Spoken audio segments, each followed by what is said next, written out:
de el mundo está loco. ¿Qué pasa? Quiero hablarle de esto hoy, solamente una sola conferencia, una meditación, una reflexión, porque precisamente me encontré ese título en la revista Semana de octubre y noviembre. La revista Semana lo colocó de esta manera: el mundo está medio loco, yo diría loco y medio en realidad. Un fascista triunfa en Brasil, bombas a Clinton y Obama. Un gobierno descuartiza a periodistas. Migrantes viajan en masa por el mundo. Y la pregunta es, ¿qué pasa?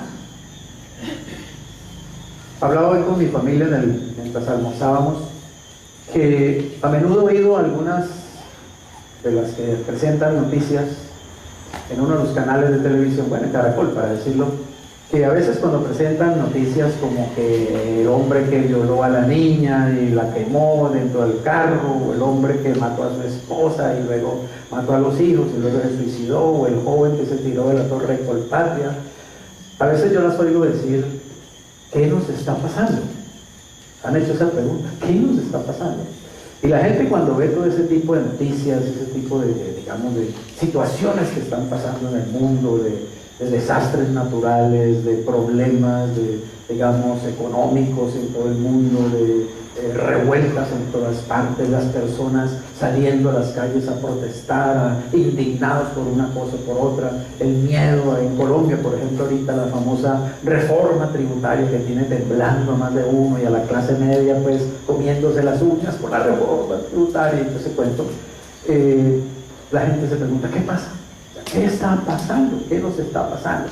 Y la verdad es que nos está pasando lo que nos ha pasado desde Adán. Lo mismo siempre nos está pasando.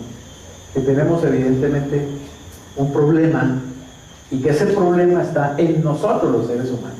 No está en los animales, no está en las estrellas, no está en la luna, no está en las plantas, no está en los minerales, está dentro de nosotros. Pero somos tan ciegos que no lo vemos, que no tenemos claridad precisamente, y por eso nos preguntamos, ¿qué pasa? La revista Semana, adentro de ella, digamos, ya relacionó este artículo diciendo, avanza la locura. Un fascista autoritario se apodera de Brasil, llegan bombas a Obama y Clinton, miles de migrantes viajan en masa a Estados Unidos, el tratado nuclear entre Rusia, entre este y Rusia tambalea, mientras los más delirantes teorías conspiratorias se abren paso. El mundo parece cada vez más loco. Y este artículo lo divide la revista en cinco temas. Dice el primero, peligro amazónico. Se llama Jair Messias, el nombre Jair Messias Bolsonaro, el nuevo presidente de Brasil, y se propone salvar a Brasil. El polémico exmilitar de 63 años no solo amenaza a la democracia brasileña, sino a uno de los pulmones más importantes de la humanidad, porque dicen que este presidente está en favor de que se desforeste gran parte de la Amazonía. Ustedes saben que Brasil tiene pues una selva inmensa, tiene la mayor parte de la Amazonía, y ustedes saben que la Amazonía es un pulmón, digamos, de oxígeno para el mundo entero. Y Bolsonaro dice que a él le importa un pepino talar todo lo que sea del Amazonas para hacer tierras para ganado, ¿sí? Le interesa mucho, digamos, hacer crecer la industria de la ganadería. A propósito, una de las asociaciones más grandes de ganaderos en Brasil, pues, y más adinerados, lo apoyó en su campaña para ser presidente, y obviamente él tiene que devolver el favor, y entonces dice que a él no le interesa inclusive sacar de ahí a los indios del Amazonas que viven por siglos ahí, inclusive en el Amazonas. Ustedes saben, en la Amazonía brasilera hay todavía tribus prácticamente que viven desde antes de Colón, ¿sí? Que ni siquiera fueron descubiertas por Colón y viven en su misma, digamos, realidad de siempre. O sea, ellos no tienen celular, por ejemplo, ¿sí? Y Bolsonaro dice que le importa un pepino a esa gente. Esa gente, si tiene que salir de ahí, se tiene que salir de allí. Y los negros también, que han hecho algunas comunidades de cuando la época de la esclavitud y todo eso. Y es un hombre, pues obviamente mirado como un déspota, es un ex militar. Dicen que él añora ¿cómo se llama? La dictadura militar que hubo en el Brasil de tiempos antiguos. Dicen que es misógino, o sea que odia a las mujeres, que es homofóbico, o sea que odia pues a los homosexuales, a la comunidad LGTBI y cosas así. O sea, pero fíjense, ese es un fenómeno que se está viendo en América Latina y en el mundo. Y es que la gente está votando por personajes así, o sea, personajes que muestran un carácter fuerte y que dicen que van a imponer la ley y las normas y que van a, digamos, a poner en tate quieto a todo el desorden social que hay. La gente está abogando por estas personas, ¿no? Y cada vez se suben al poder más dictadores y más hombres autoritarios y totalitarios. Y eso no es extraño, porque va a llegar un momento en que el poder mundial, el gobierno mundial, va a ser detentado precisamente por un personaje de esas características, que la Biblia llama el anticristo. El segundo aspecto de ese artículo dice miedo en Estados Unidos. 12 paquetes con artefactos explosivos llegaron a las casas de varias figuras opositoras y a la sede de la cadena de noticias CNN. Mientras Trump culpa a los medios, algunos partidarios del magnate afirman que todo es una patraña de los demócratas. O sea, hemos visto en las noticias que llegaron 12 paquetes, a propósito, 12 paquetes en bolsas a diferentes personajes en Estados Unidos, paquetes explosivos, ninguno explotó, gracias a Dios. Una de esas personas era pues Hillary Clinton, el expresidente Obama. Todos son demócratas, es decir, no son del partido republicano del cual es Donald Trump, y todos son opositores al gobierno de Donald Trump. Y la cadena CNN, que ha sido, digamos, muy reiterativa en sus noticias contra Trump. Entonces, obviamente, muchos dicen, es Trump, ¿cierto? Trump es el que está mandándoles esas bombas a estas personas, y Trump dice que son los mismos demócratas que se las están mandando ellos mismos precisamente para que culpen al gobierno. Así que las teorías siempre están de lado y lado, ¿no? Y obviamente eso crea confusión y miedo y pánico y noticias, y se venden más periódicos y se vende más televisión con todo eso. Pero ese es el mundo en el que estamos. El tercer aspecto del artículo dice pateando el tablero. El sistema de control armamentista negociado en la era de Reagan logró disminuir el número de las ojivas nucleares, pero esta semana Washington anunció su decisión de retirarse y dejó al mundo al borde del peligro. Hay un tratado de deshacer armamento nuclear muy viejo entre Estados Unidos y Rusia. Eso lo firmó Reagan y lo firmó Gorbachev en su época. Y el tratado era decir, bueno, vamos a ir desarmándonos, es decir, vamos a ir deshaciéndonos de misiles nucleares, de ojivas nucleares, de armamento que puede ser muy peligroso. Y eso el mundo lo aplaudió en su momento, pero la verdad es que lo que han hecho ambos es deshacerse de armas viejas, ¿entienden? De chatarra que en realidad no les sirve, y por debajo de cuerda ambos, tanto Rusia como Estados Unidos, han seguido produciendo armamento nuclear nuevo. Y cada uno sabe de eso, ¿no? Estados Unidos sabe que Rusia lo hace y Rusia sabe que Estados Unidos lo hace. Sin embargo, pues mantienen la fachada de que hay un tratado de paz y de desarme nuclear, ¿no?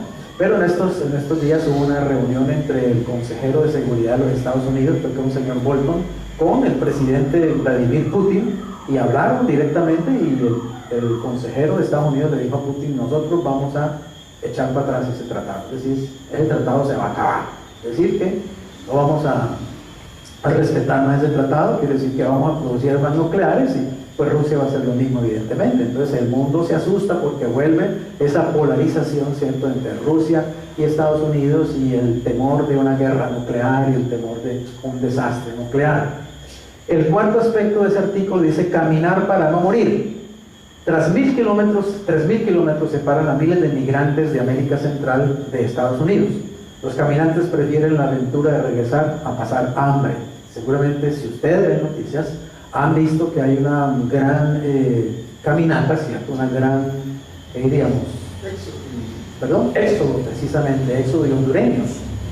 Han salido miles de personas de Honduras, caminando desde Honduras, pasando por países de América Central, pasando por México para llegar a Estados Unidos, y lo que estas personas pretenden es entrar a Estados Unidos. para buscar, según ellos, una mejor calidad de vida. Pero ustedes saben las políticas migratorias que tiene el gobierno de Donald Trump, que él ha puesto un muro y está fortaleciendo ese muro.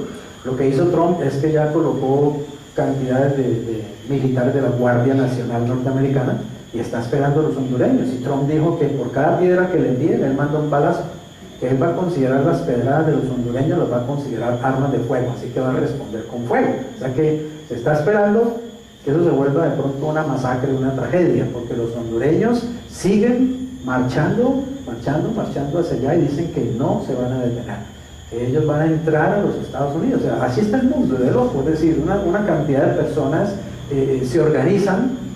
Obviamente habría que ver qué hay detrás de esa organización, ¿no? Yo no creo que 4 vecinos se organizaran, vea, vámonos para Estados Unidos. Eso hay una conspiración ahí también, hay algo político detrás de eso es organizado para precisamente crear caos, como las migraciones de musulmanes hacia Europa, las migraciones de africanos hacia Europa. O sea, el mundo está en ese tipo, digamos, de problemas. Una de las teorías conspiratorias es que Maduro está detrás de la caminata de los hondureños a Estados Unidos. No sé si será así o no será así, pero no van a cerrar, que obviamente eso tenga tintes políticos. Y otros han dicho que en medio de esos caminantes van unos 200 terroristas árabes camuflados para poder entrar a Estados Unidos y hacer daño. Bueno, ese es el mundo en el que estamos, ¿cierto? Un mundo que cada vez está más frágil y un mundo que cada vez más grita la necesidad de tener 2 cosas: paz y seguridad. Esas 2 palabras son muy claves en el mundo de hoy, ¿cierto? Queremos paz y queremos seguridad. Casi todas las personas que ganan en las elecciones de cualquier país haciendo campaña son personas que, digamos, estabilizan sus campañas sobre esas 2 premisas. Yo les voy a dar paz y les voy a dar seguridad. Y, oh casualidad, 1 Tesalonicenses capítulo 5 dice: cuando digan paz y seguridad, vendrá sobre ellos destrucción repentina como los dolores a la mujer encinta, y no escaparán. ¿Es increíble? El Señor dijo que vendría una época en el mundo en que el mundo gritaría paz y seguridad. ¿Saben qué va a ofrecer el anticristo? ¿Y por qué el anticristo va a ser tan amado, tan idolatrado y tan seguido? Porque él va a ofrecer paz y seguridad. Y lo va a lograr. Por 3 años y medio va a lograr estabilizar la paz en el mundo y estabilizar la seguridad en el mundo. Pero después de esos 3 años y medio viene el desastre, la debacle. 1 Tesalonicenses capítulo 5, versículo 1 en adelante. Bien, el quinto aspecto de ese artículo dice el plan Kalergi, o Kalergi. La ultraderecha europea afirma que la llegada de africanos confirma una teoría conspiratoria según la cual los judíos, ya se metieron aquí con los judíos, querrían debilitar a la raza blanca. Imagínense la teoría conspiratoria, que los judíos han estado trabajando desde muchos años atrás, desde 1923 más o menos, para destruir la raza blanca europea. ¿Haciendo qué? Haciendo que entren africanos y entren asiáticos a Europa para que se vayan mezclando con los europeos y entonces la raza blanca vaya dejando de ser una raza pura y se vaya volviendo, según ellos, una raza más débil, más manejable, más de menos carácter, lo que sea, para poder, pues digamos, que alguien se monte en el poder de Europa y manejar a estas supuestas personas débiles, ¿claro? Y están culpando a los judíos de esa conspiración. Y entonces han usado el nombre de un conde que ya murió, se llamaba Richard Kalergi. Y él, Richard Kalergi, nació en Hong Kong. Era hijo de un diplomático austrohúngaro, correcto, austrohúngaro. Y este hombre, pues, fue masón. Entonces ha inventado que cuando él hablaba con los masones europeos y que él les decía eso, que había que traer a africanos y asiáticos a Europa, ¿cierto? Para debilitar la raza blanca, y eso es mentira. Inclusive este conde fue uno de los primeros que empezó, digamos, a buscar la unidad de Europa, el europeísmo, ¿sí? la Unión Europea, y él tiene unos libros y en esos libros nunca habló nada de un plan como esos. Pero usted sabe que las noticias hoy en día, hay una encuesta que dice que la gente, más del 60% de la gente cree todo lo que ve en WhatsApp. Es increíble. La gente cree que porque está escrito en una parte ya eso es verdad. y la gente se come una cantidad de mentiras en WhatsApp y en los medios de comunicación y en las redes sociales. Los seres humanos somos, digamos, proclives a creer que todo lo que dicen en la televisión, eso es verdad también. Y en la televisión dicen mentiras todo el tiempo, de un lado y del otro, ¿cierto? Y en el periódico dicen mentiras todo el tiempo, y en la internet dicen mentiras todo el tiempo. Por eso hay que ir a la Biblia, para conocer la verdad. ¿Amén? Bien, el mundo está loco. Yo quise abreviar el título, simplemente está loco. ¿Qué pasa? Quise usar esa pregunta que hace la revista Semana, ¿cierto? ¿Qué pasa? Destrucción ambiental, terrorismo violento, peligro nuclear, hambruna mundial, racismo extremo. ¿Qué está pasando? En Lucas 21, 25 al 28 o el 26, hablando nada menos que nuestro Señor Jesucristo, dijo lo siguiente, hablando de estos tiempos: entonces habrá señales en el sol, en la luna y en las estrellas, y en la tierra, ¿qué habrá? Angustia de las gentes. ¿Por qué? Confundidas a causa del bramido del mar y de las olas. Esto se puede interpretar en dos direcciones. La gente asustada por el bramido del mar y de las olas en el sentido literal, o sea, porque sabemos que es cierto, el cambio climático está derritiendo los polos y los polos están haciendo que el nivel del mar suba, y eso crea tsunamis, y eso crea maremotos, y eso crea, se dice que va a llegar un momento en que muchas ciudades costeras del mundo van a ser arrasadas por el mar, van a ser inundadas. Entonces, obviamente, ¿qué causa eso? Angustia por el bramido del mar y de las olas. Pero también se puede buscar la segunda interpretación, que es la interpretación espiritual, y es que en la Biblia la palabra mar siempre simboliza a las naciones. Dice en Isaías que las naciones son como el mar, ¿cierto? En su vaivén constante, ¿sí? Y en su producir espumarajo y en su constante, digamos, inquietud. Así que también podría ser, digamos, por toda la revuelta que hay en las naciones, en la gente, la revuelta social que hay, ¿está claro? Las dos formas de verlo todas coinciden, las dos coinciden, tanto el mar agitado social de las naciones, tanto como el mar físico agitado por el cambio climático. Y dice, desfalleciendo los hombres, ¿por qué? Por el temor y la expectación de las cosas que sobrevendrán, ¿dónde? En la tierra. ¿Por qué?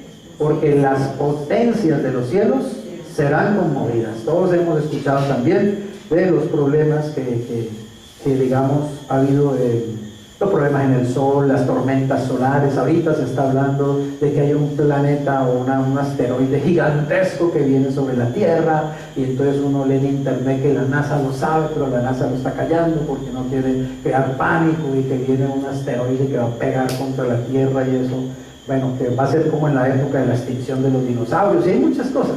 Entonces, ¿qué crea todo eso? Las palabras que he señalado ahí, ¿cierto? Angustia, confusión, desfallecimiento, temor, expectación. Y si hay algo que sinceramente, digamos, describe a las personas de este tiempo, es eso. La gente está muy asustada, porque hoy tenemos medios de comunicación, ¿cierto?, que todo el tiempo nos están dando noticias en tiempo real.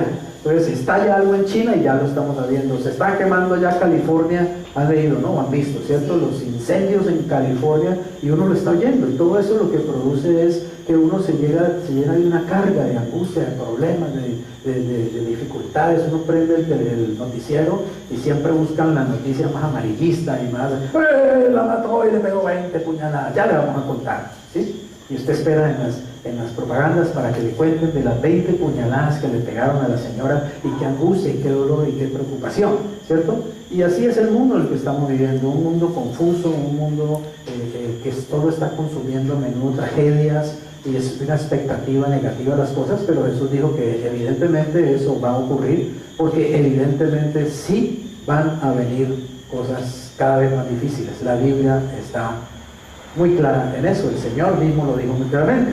Pero miren la razón, para mí la razón de por qué pasa lo que pasa está, por ejemplo, en este versículo, 2 Timoteo 3, 1 al 5. También debes saber esto, que cuando en los postreros días que son estos que estamos viviendo bíblicamente hablando, vendrán ¿qué? Tiempos peligrosos. ¿Por qué?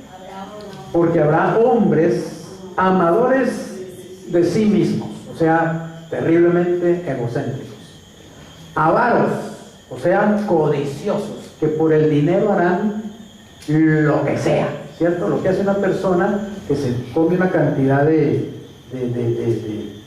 ¿cómo se llama? De cocaína envuelta en plásticos, en condones y cosas así, y se traga 32, 40 cosas de esas para ganarse un dinero, ¿sí?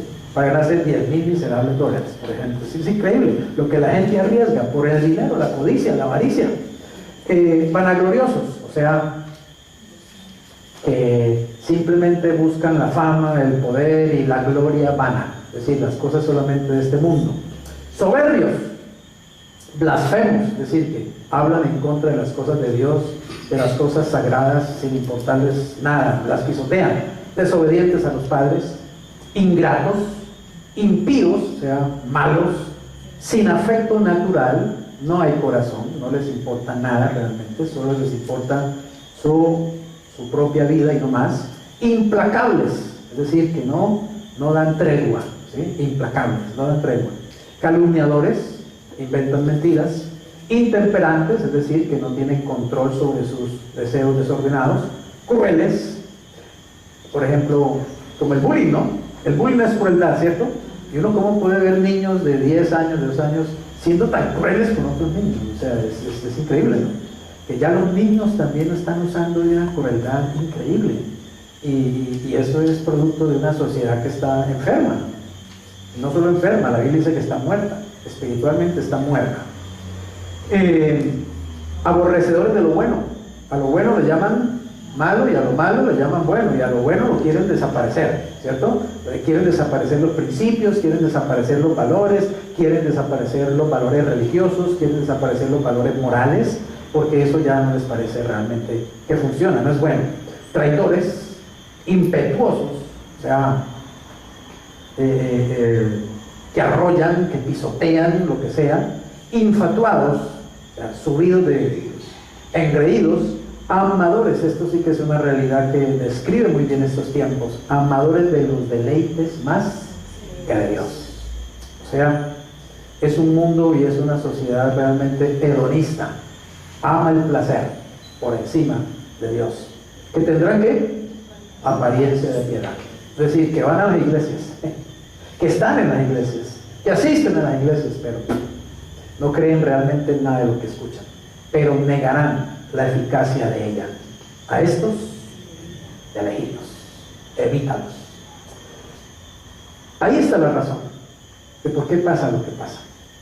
Está en el hombre. Noten que dice la Biblia, vendrán tiempos peligrosos, y no dice, porque los animales de la selva se meterán a las ciudades, porque el sol se va a recalentar, porque los bosques se van a quemar. Dice, habrá tiempos peligrosos porque los hombres serán así y así y así y así.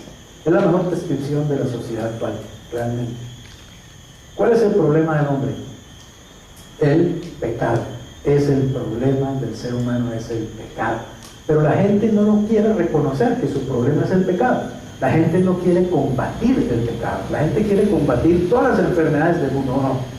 Los laboratorios luchan y los que están en la ciencia médica luchan por combatir y erradicar todas las enfermedades del mundo, pero no quieren erradicar el pecado, no quieren luchar contra el pecado, no quieren meterle un peso a la lucha contra el pecado, porque no entienden ni siquiera su condición. Cristo dijo que el ser humano sin Cristo está ciego y que hay guías, hay ciegos guiando a otros ciegos, sencillamente. El hombre no entiende su condición, ¿no? Y por eso se pregunta, ¿qué pasa? ¿Qué pasa? ¿Qué sucede? ¿Qué pasa? Que tienes un problema muy grave adentro y se llama tu pecado. Y es la primera situación a la que tú tienes que ponerle atención. Es en lo primero en que tienes que ponerte serio. Es en lo primero en que tienes que comenzar a investigar cómo se erradica el pecado de mi vida. ¿Cómo puedo yo vivir una vida más recta, más santa, más limpia, más justa, más correcta? ¿Amén? Pero no, eso no preocupa a las personas. La gente está demasiado preocupada por cuánto dinero puedo hacer, cómo hago más dinero, cómo me hago más rico de cualquier manera, matando, robando, traficando, lo que sea. Pero no enrostran y no enfrentan su realidad, del problema interno, en un problema dentro de mí que se llama pecado. Como dijo Pablo, ¿se acuerdan? El pecado mora en mí.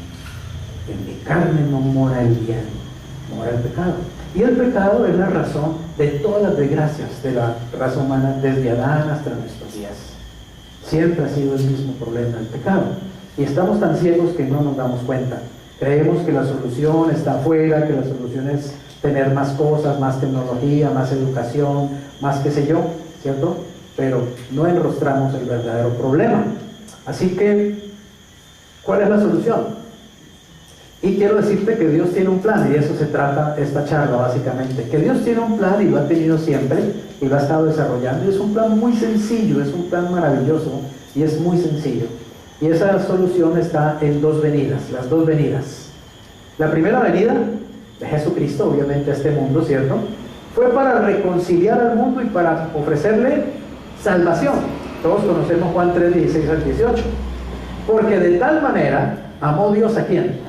Al mundo, a la raza humana, al hombre, para que ha dado a su Hijo unigénito, para que todo aquel, oiga bien, todo aquel que en él cree, no se pierda, mas tenga vida eterna. Yo no sé, ¿usted habrá escuchado alguna vez un ofrecimiento más grande que vida eterna? Pero a la gente hoy le ofrecen plata y vende a la mamá por plata, vende a los hijos por plata, pero le ofrecen vida eterna y no cree. No cree que se puede tener vida eterna y que es un regalo de parte de Dios. No quieren escuchar a Dios, pero van a escuchar a cualquier chiflamicas que les ofrezca dinero por cualquier cosa. Venda un riñón, lo vendo porque necesito dinero. Vendo a mi hija, la prostituyo porque yo necesito dinero, yo necesito comer. ¿Entienden esto? Me voy caminando hasta Estados Unidos y allá Donald Trump me tiene que recibir como sea porque yo necesito mejorar mi vida. ¿Cómo así? Es estúpido, es un mundo loco. Y Dios ha estado ofreciendo gratis, vida eterna. Y no le hemos prestado atención. No lo escuchamos. Nos parece que hay mejores ofertas. Y esa vida eterna Dios la ofreció enviando a su propio Hijo unigénito, a su amado, a su escogido, a su hermoso Hijo Jesucristo. Dios se desprendió de su Hijo para darnos a nosotros esa posibilidad de tener salvación y tener vida eterna, para que todo aquel que en él cree no se pierda, mas tenga vida eterna. Porque no envió Dios a su Hijo al mundo, oiga esto, para condenar al mundo, sino para que el mundo sea salvo por él.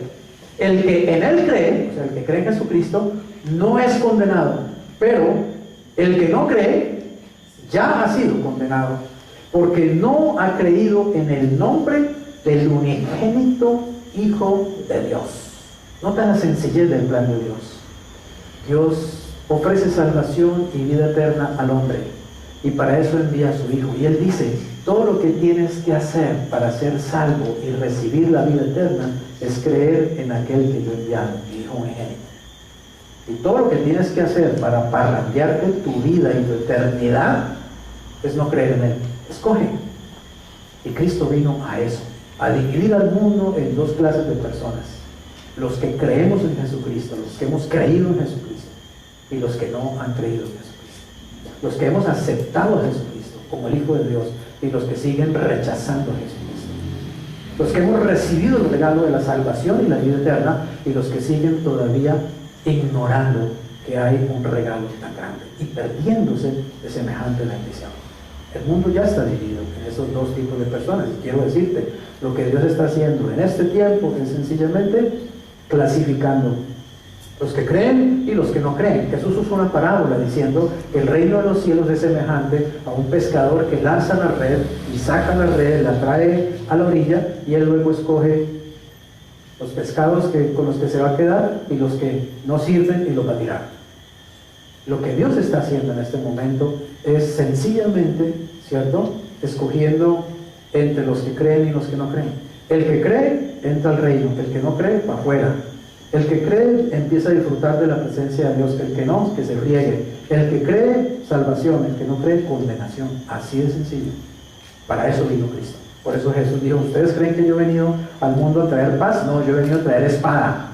Porque ahora en adelante, en una misma familia, en una misma casa, dos estarán contra uno y uno estará contra uno. La nuera contra la suegra y la suegra contra la nuera, y aún el padre contra el hijo. ¿Por qué? Porque el uno cree y el otro no cree. En cierto sentido, Jesús causa división por medio, digamos, de la decisión que uno toma. Amén. Obviamente nuestra familia finalmente van a creer, pero muchos han tenido problemas, ¿cierto?, con su propia familia por haber creído en Jesucristo. Empieza a haber ataques y problemas porque la cosa es: o me defino con Cristo o me defino sin Él. Y Jesús mismo lo dijo, ¿cierto? El que conmigo no recoge, desparrama. Conmigo o contra mí. Así es el asunto. Es algo muy definido. Y eso es la primera venida de Jesús. Ahora, hay una segunda venida. La segunda venida de Cristo ya no es para reconciliación y salvación. Eso ya pasó, ya quedó atrás y ya está establecido. Ahora es para traer juicio y traer su reino sobre la tierra. Y obviamente, todo aquel que ha creído en Jesucristo va a participar de ese reino. Todo aquel que no creyó va a quedar excluido de ese reino para toda la eternidad. Hechos 1, 9 al 11 dice lo siguiente: y habiendo dicho estas cosas, viéndolo ellos, se refiere a los discípulos que veían que Jesús iba ascendiendo al cielo, fue alzado y le recibió una nube que lo ocultó de sus ojos. Y estando ellos con los ojos puestos en el cielo, entre tanto que él se iba, he aquí se pusieron frente a ellos dos varones con vestidura blanca, o sea, dos ángeles del Señor, los cuales también les dijeron: varones galileos, ¿por qué están mirando al cielo? Oigan estas palabras: este mismo Jesús, oigan bien, este mismo Jesús que ha sido tomado de ustedes al cielo, ¿qué va a pasar? Así vendrá como le han visto ir al cielo. Yo le pregunto, ¿usted cree que realmente Jesucristo va a regresar? ¿O usted cree que eso es un cuentecito? Eso es una novelita, que eso es una tontería de fanáticos de la Biblia como nosotros. Jesús va a regresar. Jesús va a volver a este mundo. Y Jesús no va a venir a este mundo como la primera vez, a nacer en un pesebrito y a pasar 30 años en el anonimato y luego 3 años y medio por ahí, por las calles polvorientas de Jerusalén, sanando enfermitos y sanando viejitas y levantando muertitos y luego que lo claven. No, ya no va a venir a eso. Ya eso pasó, ya lo hizo. Amén. Esa fue la primera parte del plan. Jesús va a venir ahora como Rey de Reyes y Señor de Señores. Va a venir a gobernar. Va a venir a tomar el control del mundo entero. Y lo va a tomar por la fuerza, dice el libro de Apocalipsis. Dice que Él va a reinar con vara de hierro. Él va a establecer un reino y se somete a todo el mundo, y el que no se sometió para afuera. ¿Está claro? Porque Él ya se ganó ese derecho en la cruz. Pero primero nos ha dado la oportunidad de ¿qué? De ser salvos, de recibir la vida eterna, de ser súbditos de su reino voluntariamente, creyendo en Él. En otras palabras, Él viene ya sencillamente a definir el asunto. El que creyó entró al reino, y el que no creyó, láncelo afuera, donde es el lloro y el crujir de dientes. Ya no viene un cordero, viene un rey. Amén. Ya no viene una víctima, viene un juez. Ya no viene sencillamente un profeta, viene un gobernante mundial. Se llama Jesucristo, pero es el mismo. Este mismo Jesús que ustedes lo han visto ser tomado para ir al cielo, oigan bien, así mismo vendrá.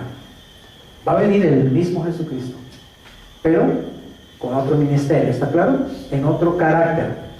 Jesús tiene varios ministerios. El ministerio de adoración. Él vino a enseñarnos a adorar al Padre en espíritu y en verdad. El ministerio de intercesión lo está en este momento ejerciendo en el cielo. Dice que Él ora y Él intercede por nosotros día y noche delante del Padre, porque Él es sumo sacerdote. El ministerio del Cordero vino a ser el sacrificio para la salvación. Pero le falta un ministerio, el ministerio del Rey. Todavía no lo está ejerciendo completamente, digamos, en el mundo. Él es Rey en los cielos y en la tierra y debajo de la tierra, pero va a venir a reclamar exactamente esa autoridad y ese nombre. Así que Cristo vuelve, Cristo viene. Y eso tiene que ser para nosotros los cristianos una doctrina fundamental. Y tiene que ser para nosotros los cristianos algo que nos abra el entendimiento y nos abra la conciencia. Saber que Cristo viene, y quiero decirte, cada día está más cerca esa venida de Jesús. Está tan cerca que no nos imaginamos a menudo. Cuando menos pensemos, Jesús estará regresando a este mundo. Las señales nos están mostrando la inminencia de ese regreso. Así que no debemos andar despistados, no debemos andar buscando afuera lo que solamente podemos encontrar realmente en el Señor y lo que Él nos ha ofrecido. Pero esta segunda venida tiene dos etapas. La primera etapa es la venida de Cristo por su iglesia. Por lo cual, decimos esto en palabra del Señor, que nosotros que vivimos, que habremos quedado hasta la venida del Señor, se refiere a la venida del Señor por su iglesia, no precederemos a los que durmieron, es decir, a los cristianos que ya han muerto. Porque el mismo Señor, escucha esto, el mismo Señor, con voz de arcángel y con trompeta de Dios, descenderá del cielo, y los muertos ¿en quién? En Cristo resucitarán primero. Es decir, van a resucitar todos los cristianos desde el primer siglo hasta el momento en que Cristo venga por su iglesia. Todos los cristianos van a resucitar, todos los que han muerto ya en Cristo. Luego nosotros, los que vivimos, los que estemos vivos en ese momento, los que hayamos quedado, seremos, oiga esta palabra, arrebatados, arrebatados, juntamente con ellos, es decir, con los que resucitan. ¿A dónde seremos arrebatados? ¿Hacia dónde? Hacia el cielo. En las nubes, para recibir al Señor, ¿dónde? En el aire, en el aire. Y así estaremos, ¿cuánto tiempo? Siempre con el Señor.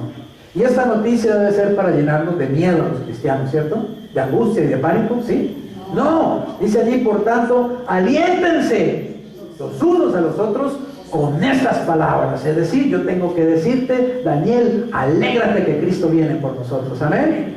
Cristo viene, Cristo viene. Cristo viene por nosotros. Don Omar, gócese porque Cristo va a venir por nosotros. Los que estén muertos van a resucitar y nosotros, los que estemos vivos, vamos a unirnos y vamos a irnos directo a encontrarnos con el Señor en los aires, en las nubes del cielo. Esto va a ser un encuentro de la iglesia con Cristo en el aire, de la novia con el novio en el aire. El novio viene a llevarse a su novia, la iglesia, y ese encuentro va a ser en los aires. Eso va a ser algo espectacular. O sea, nos espera una experiencia que nunca la hemos vivido y ni siquiera nos alcanzamos a imaginar realmente, porque eso va a ser algo sobrenatural y es algo emocionante y es algo que realmente va a suceder y que va a suceder en cualquier momento. La iglesia va a ser arrebatada por el Señor en cualquier momento, y entre el mundo se ponga más difícil, mientras el mundo se ponga más loco, mientras el mundo se ponga más revuelto, más cerca está la venida de Cristo para llevarse a su iglesia. Así que esta primera etapa es el Señor recogiendo a su iglesia, lo que conocemos como el arrebatamiento de la iglesia. Y la segunda etapa de esa segunda venida es la venida del Señor para Israel. Primero viene por la iglesia, pero luego viene para Israel, que también es el pueblo de Dios. El Señor tiene dos pueblos, la iglesia e Israel. La iglesia es el pueblo celestial, Israel es el pueblo terrenal. Las promesas para la iglesia son celestiales, las promesas para Israel son terrenales. Las promesas para la iglesia son un reino celestial, las promesas para Israel son un reino terrenal. Y el Señor le va a cumplir a ambos pueblos le va a cumplir la promesa. Primero se lleva a la iglesia y 7 años después viene para Israel y viene para el mundo. Mateo 24, 29 al 31, en palabras del mismo Señor Jesucristo, dice lo siguiente: e inmediatamente después, oigan esto, inmediatamente después, ¿de qué? De la tribulación de aquellos días, el sol se oscurecerá, la luna no dará su resplandor, y las estrellas caerán del cielo, y las potencias de los cielos serán conmovidas. Es decir, este es el día más oscuro de toda la historia de la humanidad. El sol va a dejar de alumbrar. Al dejar de alumbrar el sol, la luna, que solamente refleja la luz del sol, pues tampoco se va a ver. Dice que las estrellas van a caer. Esto se puede entender de dos formas. Que las estrellas van a caer significa simplemente que igual las estrellas van a retraer su resplandor, o puede ser que haya también una lluvia terrible de meteoritos en ese momento, podría ser también algo así. Pero el asunto es que va a haber un fenómeno natural, digámoslo así, que va a ser único en la historia de toda la humanidad y nunca se volverá a repetir. Será el día más oscuro de toda la historia, pero noten, eso va a ocurrir después de la tribulación de aquellos días, es decir, va a ocurrir después de una gran tribulación que va a haber en el mundo. Según la Biblia, esa tribulación va a durar 7 años. Pero sobre todo de esos 7 años, los 3 años últimos y medio van a ser los más difíciles. Y es después de esos 3 años y medio más difíciles del mundo, donde va a haber una tercera guerra mundial allá en Israel, en el Valle de Esdraelón, o la meseta de Megiddo, digamos. Va a haber lo que se llama la batalla de Armagedón, la tercera guerra mundial. Es en medio de esa tercera guerra mundial que todo se va a oscurecer de pronto. Y en medio de esa catástrofe, en medio de todo ese desastre, va a aparecer el Hijo de Dios, Jesucristo. Jesús va a volver a la tierra en el momento más difícil de la historia de la humanidad. En el momento en que pareciera que los seres humanos finalmente vamos a destruirnos completamente, porque el mundo estará, digamos, inmerso en una tercera guerra mundial. Las potencias de la tierra estarán enfrentadas en el Valle de Megiddo y se desarrollará la madre de todas las batallas y de todas las guerras, se llama Armagedón. Pero Cristo viene en ese instante precisamente. Entonces mira lo que sucede. ¿Qué sucede? Entonces aparecerá ¿qué? La señal del Hijo del Hombre en el cielo, y entonces lamentarán todas las tribus de la tierra. ¿Y qué pasará? Verán al Hijo del Hombre viniendo sobre las nubes del cielo con poder y gran gloria, y enviará a sus ángeles con gran voz de trompeta, y juntarán a sus escogidos. Aquí se refieren no a la iglesia, que ya hace 7 años está con él, sino a Israel, los escogidos del pueblo de Israel y de las naciones que han creído en Cristo durante ese tiempo de gran tribulación. Los recogen de los 4 vientos, desde un extremo del cielo hasta el otro. ¿Para qué? Para llevarlos al reino, para introducirlos al reino, no celestial, sino terrenal. Así que hay 2 arrebatamientos realmente.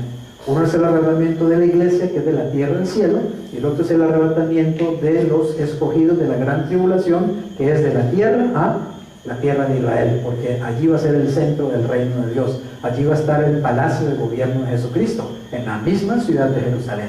Isaías dijo que de Jerusalén saldrá la ley, que de Jerusalén saldrá la palabra para todas las naciones. El arrebatamiento es Cristo que viene por su iglesia.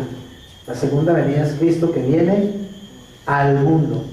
El arrebatamiento es Cristo viniendo para la iglesia. La segunda venida es Cristo viniendo para Israel y para las naciones. El arrebatamiento es Cristo llevándose a su iglesia para llevarla al tribunal de Cristo y a la boda del Cordero. La segunda venida es Cristo viniendo a la tierra para establecer el reino terrenal de 1000 años. Cristo va a reinar inicialmente 1000 años físicamente, personalmente, visiblemente sobre este mundo. 1000 años. ¿Te imaginas lo que Cristo puede hacer en 1000 años de gobierno?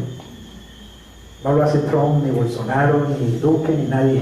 Cristo va a reinar las naciones del mundo 1000 años. Inicial, esa es la cuota inicial. Y luego la Biblia dice que Dios hará tierra nueva y cielo nuevo. Y habrá eternidad de bendición y de paradisíaca para siempre. Porque lo que Él nos ha ofrecido es vida eterna. No es cualquier 20.000 o 30.000 añitos, ni 50.000 añitos. Vida eterna es lo que nos ha ofrecido. ¿Puedes creer que haya una oferta mejor que esa? ¿Puedes creer que haya un mejor regalo? ¿Puedes creer que haya un mejor mensaje que el mundo debería conocer? Pero ¿está el mundo interesado en ese mensaje? ¿Lo hablan en la televisión? No, a ellos les interesa es mostrar las puñaladas. A ellos no les interesa mostrar el regalo de Dios para todos los hombres, porque están ciegos, porque están muertos, porque no entienden nada, porque el mundo está realmente loco. Y quiero decirte, cada día estará más loco, más loco. Bien, podemos resumir el plan de Dios en esta imagen. En Efesios 1, 9 al 10, ya estoy terminando, dice lo siguiente: dándonos a conocer, oigan esto, el misterio de su voluntad, según su beneplácito, es decir, según lo que a Dios le plació hacer, el cual se había propuesto en sí mismo. Esto es lo que Dios se ha propuesto hacer desde la eternidad. Este es el plan que ha estado en el corazón y en la mente de Dios, y esto es lo que ha estado en su voluntad, pero gracias a Dios, Él nos ha revelado su voluntad a través de un maravilloso libro que se llama la Biblia. Así que los que leemos la Biblia tenemos la oportunidad de conocer la voluntad de Dios, de conocer el plan de Dios para el mundo, el plan de Dios para la tierra y el plan de Dios para mí en particular, dándonos a conocer el misterio de su voluntad. ¿Y cuál es ese misterio y esa voluntad? Reunir, ¿cuántas cosas? Todas las cosas en Cristo. En la dispensación, escucha esto, en la dispensación del cumplimiento de los tiempos. Es decir, que Dios siempre ha tenido un plan y que Él ha estado desarrollando ese plan y Él ha estado cumpliendo los tiempos de ese plan. Nada en la tierra pasa por casualidad. Dios siempre ha tenido el control de la raza humana y de todo lo que pasa en este globo terráqueo. Pero es que Él tiene un plan que Él ha estado desarrollando ya por 4000 años antes de Cristo y ya por 2018 después de Cristo. Pero quiero decirte, ese plan está por quedar completo. Ese plan está por concluir. Dios ha tenido la paciencia de ir desarrollando su plan paso a paso, paso a paso. Él ha estado moviendo las fichas como en un ajedrez. Y Dios está a punto, oye bien, ya trajo hace tantos miles de años a su Hijo Jesucristo y Dios está a punto de volverlo allá, a este mundo. Cristo está a punto de regresar por segunda vez y cuando Cristo regrese por segunda vez quedará completo ese plan de Dios.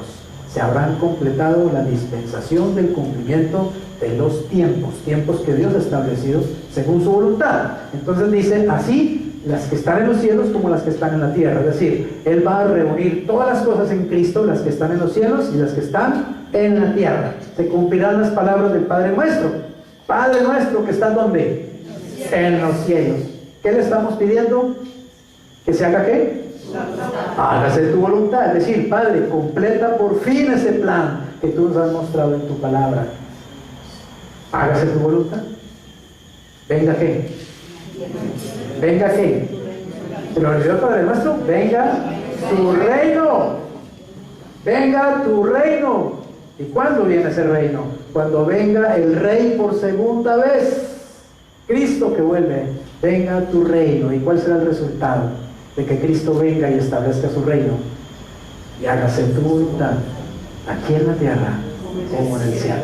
Porque el plan de Dios es reunir todas las cosas en Cristo, las que están en los cielos y las que están en la tierra. El gobierno de Jesucristo abarcará los cielos y abarcará la tierra. Y ya no habrá otro Señor, y ya no habrá otro Rey, y ya no habrá otro pastor. Será el único. ¿Y sabes una cosa? Tú ya le perteneces a ese Rey. Ya le perteneces a ese pastor. Y tienes que estar feliz, tú tienes que vivir feliz. El cristiano debería vivir saltando en una pata, no por ahí llevado, triste, acongojado, cabizbundo, meditabajo, qué sé yo. ¿Por qué? Es que no ha entendido, es que no le ha amanecido, es que no ha abierto los ojos espirituales, es que conoce muy poco ese maravilloso libro que se llama la Biblia, la palabra de Dios. Y en el fondo, desgraciadamente, ni siquiera ha creído lo que ha escuchado. Pero si tú has creído lo que has escuchado, si tú estás creyendo lo que estás escuchando hoy, si tú estás creyéndole a Dios, debes alegrarte, debes gozarte. No tienes por qué estar como el mundo, lleno de miedo. Bien, ese cuadro dice claramente entonces que hay una primera venida de Cristo, ¿cierto? Y ya sabemos a qué vino Cristo. A darnos salvación y a darnos reconciliación de parte de Dios. Fundó su iglesia y lanzó su iglesia al mundo para que la iglesia predique el mensaje de la reconciliación y de la salvación. Amén. Para que la iglesia haga el trabajo que tiene que hacer discípulos en todas las naciones, regando el maravilloso mensaje del Evangelio. Pero ha llegado un momento en que el Señor se va a llevar a su iglesia, va a venir a los aires y ella va a alcanzarlo en el aire y se va a ir con el Señor. Entre tanto que eso pasa, van a ocurrir 7 años aquí en la tierra que se llaman Gran Tribulación. Y en esos 7 años, el Señor ya no pondrá como protagonista a la iglesia, como lo es en este momento, sino que pondrá como protagonista a su otro pueblo, el as que tiene bajo la manga, Israel. Israel será el encargado de predicar el Evangelio durante la Gran Tribulación, 144,000 sellados con el Espíritu Santo de todas las tribus de Israel, más otros profetas que el Señor enviará. Ellos predicarán el Evangelio durante 7 años de la Gran Tribulación y ganarán millones de millones de millones de almas para Jesucristo cuando los judíos se hayan convertido a Cristo. Pero ellos tendrán que sufrir la persecución del anticristo, tendrán que sufrir no solamente la persecución, sino que todos los juicios que van a caer sobre la tierra, juicios, desastres naturales impresionantes. Los que estamos viendo ahora son apenas, dijo Cristo, el principio de dolores. Los que habrá durante la gran tribulación serán terriblemente devastadores. Pero después de esos 7 años, o sea, después de la tribulación de esos días, ¿qué pasará? El sol no hará dejará de alumbrar, la luna no hará su resplandor, las estrellas caerán del cielo, y entonces aparecerá la señal del Hijo del Hombre en el cielo, que viene con poder y gran gloria. Vendrá Cristo por segunda vez, la segunda venida. Cuando Cristo venga por segunda vez, establecerá su reino milenial, y en ese reino van a participar la iglesia, que vendrá con él, Israel, que se habrá convertido a Cristo y entrará al reino, y las personas de las naciones que también se hayan convertido a Cristo durante esos años de tribulación y podrán también entrar al reino. Así que Cristo va a reinar sobre la iglesia, sobre Israel y sobre las naciones durante 1000 años terrenales, y eso será realmente el cielo en la tierra. Primero Juan 3, 1 al 3. ¿Qué nos queda entonces a nosotros hacer como cristianos? Seguir viviendo de acuerdo a esta esperanza, la esperanza de la venida del Señor. Y la esperanza de esta venida hace que nosotros busquemos una vida más limpia, más santa, más pegada del Señor. Primero Juan 3, 1 al 3 dice: mire, cuál amor nos ha dado el Padre para que seamos llamados como hijos de Dios. Por esto el mundo, ¿qué? No nos conoce. Oiga esto. Yo quiero decirte una cosa. A ti te conoce mucha gente, ¿cierto? Y te conocen personas no cristianas, ¿o no? Te relacionas con personas no cristianas, ¿cierto? Espiritualmente esas personas no te conocen. Es decir, no te entienden espiritualmente. Muchos inclusive saben que eres cristiano, pero ellos ni entienden eso. No saben por qué tú eres cristiano, ni qué significa ser cristiano. Ellos simplemente te ven como una persona que le gusta la Biblia, o le gusta la religión, o sí, asiste a la iglesia. Pero ellos no nos entienden. El mundo no nos puede conocer espiritualmente hablando. Somos raros para el mundo. Somos bichos raros para la gente del mundo, porque no hay, obviamente, una comunión, una empatía espiritual. Por eso dice que el mundo no nos conoce. ¿Por qué? Porque no le conoció a Él, a Dios. Amados, ahora somos hijos de Dios, oiga esto, y aún no se ha manifestado lo que hemos de ser. O sea, que vamos a ser mucho más de lo que ahora somos. Pero ¿cuándo se va a manifestar eso que hemos de ser? Cuando Cristo venga por nosotros en el arrebatamiento. Pero sabemos que cuando Él se manifieste, ¿cuándo se va a manifestar? Cuando venga a llevarnos como iglesia. Esa es la parousia del Señor. En griego, parousia quiere decir la manifestación del Señor. Cuando Él se manifieste, ¿qué va a pasar? Seremos semejantes a Él porque le veremos tal como Él es. Y todo aquel que tiene esta esperanza en Él, o sea, esta esperanza de que Él viene a llevarnos, se purifica a sí mismo así como Él es puro. O sea que saber que el Señor vuelve tiene que ser una motivación para que vivamos una vida más espiritual, ¿eh? Para que realmente busquemos conocer mejor al Señor, conocer mejor su palabra, para que busquemos ser mejores instrumentos de Dios, para que busquemos tener un mejor testimonio de vida. Eso es lo que debe motivarnos, el saber que el Señor viene con nosotros. Así que yo le animo a que usted realmente cultive esta esperanza maravillosa. Deje que el mundo se vuelva loco, pero usted no se vuelva loco con el mundo. Usted no es del mundo, usted es de Cristo, usted es de la iglesia del Señor. Pero sea inteligente, escuche al Espíritu Santo, escuche a Dios y dígale: Señor, ¿qué tengo que hacer en estos tiempos tan difíciles? ¿Qué tengo que hacer en tiempos tan difíciles, Señor? Dígale al Señor que le guíe. No se quede allí simplemente lamentándose o sintiéndose tan confundido como la gente del mundo. Deje que los del mundo lloren y se asusten. Usted fortalezcase en el Señor. Llénese de esperanza. Llénese del Señor. Llénese de inteligencia. Estudie, investigue, busque. No se quede sentado, no se quede allí dormido. Realmente haga algo. Usted tiene que actuar. La fe es acción. La fe no es estar ahí sentado esperando que del cielo llueva castañas, no sé qué, ¿cierto? Así que, conclusión, el mundo está loco porque no reconoce su problema. ¿Cuál es su problema? Su pecado. Y no desea la solución. ¿Cuál es la solución? Conocer a Dios. Qué triste mundo, ¿cierto? Tiene la solución delante de sus narices. Jesucristo vino a este mundo a salvar este mundo, y este mundo lo desconoce. No quiere esa solución. La gente quiere buscar la solución humanamente hablando. No, déjame que yo miro a ver cómo hago. Pero Dios, dejémoslo fuera. Dios no tiene nada que ver en este paseo. Yo soy el que voy a hacer las cosas por mí mismo. Y ahí están en un círculo, el mismo círculo de siempre. Ciegos, dando palos. No saben por dónde es la salida, no saben cuál es la solución. Y la solución es tan sencilla. Dios nos dio ya la solución. Es Cristo. Es Cristo. En mi vida, Cristo en mí. La esperanza de gloria, conocer a Dios en la solución. Pero oiga bien, ser guiado por Dios, ser guiado por el Espíritu Santo. Escuchar lo que Él dice y hacer lo que Él dice. ¿Estás haciendo lo que Dios dice? ¿Haces lo que la Biblia dice? ¿Lo aplicas? ¿Aplicas algo de lo que escuchas aquí? ¿O simplemente te has vuelto un oidor? Vienes cada sábado, escuchas, ay, ¿con qué habla hoy el pastor? Ay, sí, qué bueno, no, qué interesante. ¿De qué habló el sábado pasado? No, ya no me acuerdo, pero no me interesa. Estamos perdiendo tiempo, estás perdiendo tiempo. Yo no estoy perdiendo mi tiempo. Yo sé lo que estoy haciendo. Pero espero que tú sepas también lo que estás haciendo. Y hagas algo con lo que escuchas. Y lo apliques para la bendición de tu propia vida. Amén. Escucha al Señor. Escucha la palabra de Dios, pero escucha. Abre tu oído. Y actúa de acuerdo a esa verdad. Porque solo la verdad te va a liberar de la reforma tributaria y de cualquier otro miedo que tengas. Amén. Padre, gracias te damos en el nombre de Jesús. Gracias porque tú nos amas, Señor.